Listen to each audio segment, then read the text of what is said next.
We're here with Sherk, UFC champion of lightweight division, with Roma from Ivan's, the host here today. How was your seminar? How do you feel? How are you pulling up? Well, I thought it went pretty good. I came here, I did 6 seminars, 6 different schools, 6 different cities, and every school and every trainer kind of does things differently and different strong points and weak points. So I just kind of try to come in and give everybody a little bit of everything. So regardless of where your strong points are, and I want to try to hit a little bit of everything: boxing and wrestling takedowns and clinch work and groundwork. I was watching that spin around where the guy's on the ground and you're moving around and positioning yourself, and I said to the guys, why weren't they as fast as you?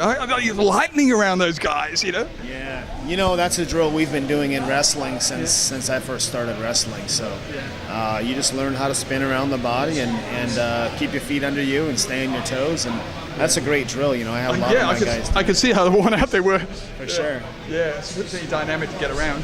Now, I was going to ask you a little bit about your training aid, this elevation mask. So tell me a little bit about that. You've been using it for a long time, but it's only just come out to be a product now that you've seen other people can benefit from your training regime.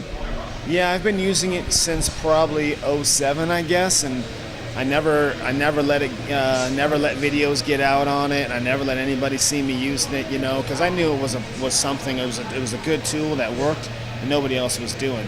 Yeah. So I kept it a secret. But about a year ago now, I went into a business with a business guy, and he perfected the mask I was using and mass-produced it to the public, and the response has been phenomenal so far.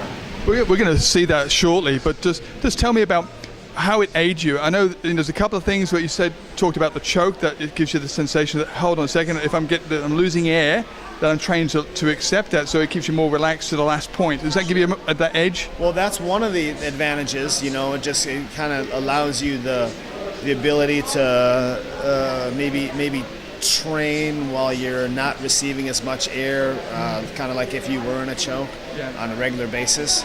So that's definitely one of the mental aspects to it.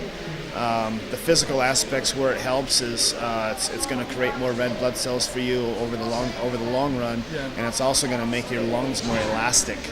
So if your lungs are more elastic, then you're able to inhale and exhale more oxygen, and more oxygen means more air to feed your muscles.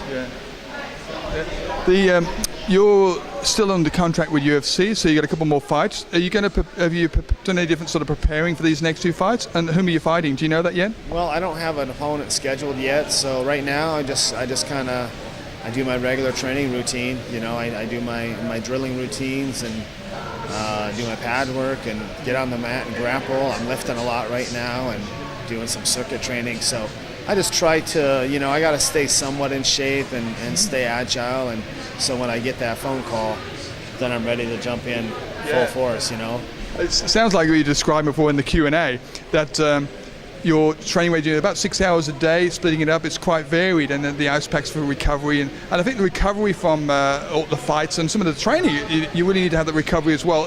Any tips that you feel has worked best for you? As far as recovery goes, I try to give myself a couple hours between workouts to help my muscles recover, and try to put good, healthy, clean food inside my body, because that's going to help me recover. It's going to feed me and fuel me for my next workout. And I do massage 3 days a week. I do chiropractic twice a week, and ice baths. And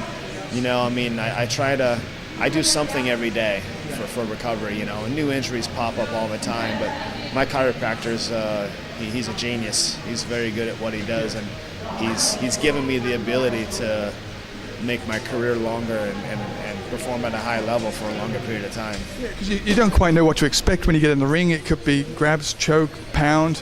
You don't know what's going to happen to you, so you really need to be put back into shape. Have someone good to put you back into shape. Yeah, for sure.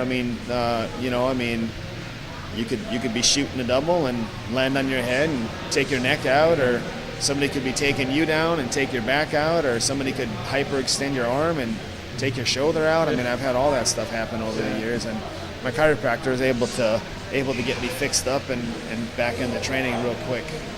Now, I wanted to talk, you've got a new DVD range coming out. Could you tell me a little bit about that? What will people experience when watching it? Is it more of an instructional one or a reference material?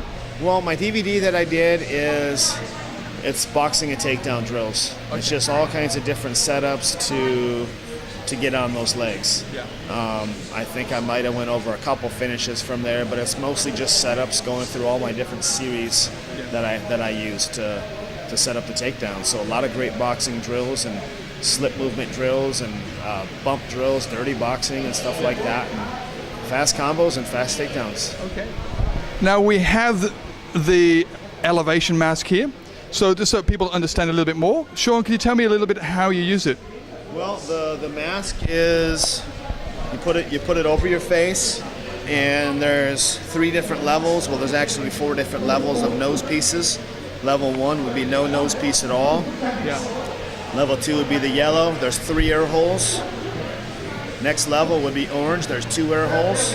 And then we have red. There's 1 air hole. So obviously, the less air holes you have, the more restricted your breathing is going to be. So I always tell people when they're first starting out is start out with nothing. Start out with no nose piece for a week, and then probably stay on the yellow for a little while and mix your training and mix your workouts and try to be as diverse with it as you can. You know, you want to get some workouts with it and some workouts without it. So they can get to feel the difference. Yeah, because everything's going to work your conditioning differently, and wearing this is obviously going to take a toll on your cardio. You're going to be able to do less. So if they say they're having a 2-hour workout, they should introduce that stuff maybe 15 minutes max the first session, and then gradually build it in. More like a couple days a week. Yeah. 2 or 3 days a week where you have your mask workouts, and then you got your other days where you don't have any mask workouts at all. So then you get a good diversity of different training. Now these have been very popular, selling all around the world. Tell me, there's about 50 countries or something that are taking these on? I think it's like 15 countries, you know, so that's not too bad. And you've got a new one coming out, which is a little bit less restrictive, you said. Yeah, so from the new one that doesn't have the eyes. Yeah. The product looks a lot better. Looks a little more women friendly. Yeah. Looks a little more working guy friendly who doesn't want to wear some crazy looking. So the goal is to generate a product that hits different markets. You know, Yeah. right now this product hits the hardcore market, hits the fighters and the guys who are hardcore about getting in shape. You know, and the other product's going to hit the market as far as women and guys who wear suits and ties to work every day, and because it's a lot less threatening looking. But it's intimidating. Yeah, it's really about getting to that next level. You know, we talk about swimmers who are talking about 100th of a second beating that, and here we are when you get the extra cardiovascular workout, so we can put more oxygen down to the body. That's what it's all about, really, isn't it? It's taking it to the next level. Yeah, it's about oxygen. Oxygen is what feeds your red blood cells, and your red blood cells is what feeds your muscles. So the more oxygen you can get into your body, and the more oxygen you get into your cells, the more fuel your muscles are going to have. So in turn, you're going to be able to go longer and harder. Well, thanks very much, Sean. I know you've had a big day. It's very hot in here, and thank you for being on the show. And we look forward to seeing more great fights from Sean Sherk. Okay, it's back to you in the studio, Jackson. Don't miss the Martial Arts Channel, your portal for fun, fitness and fantastic moves.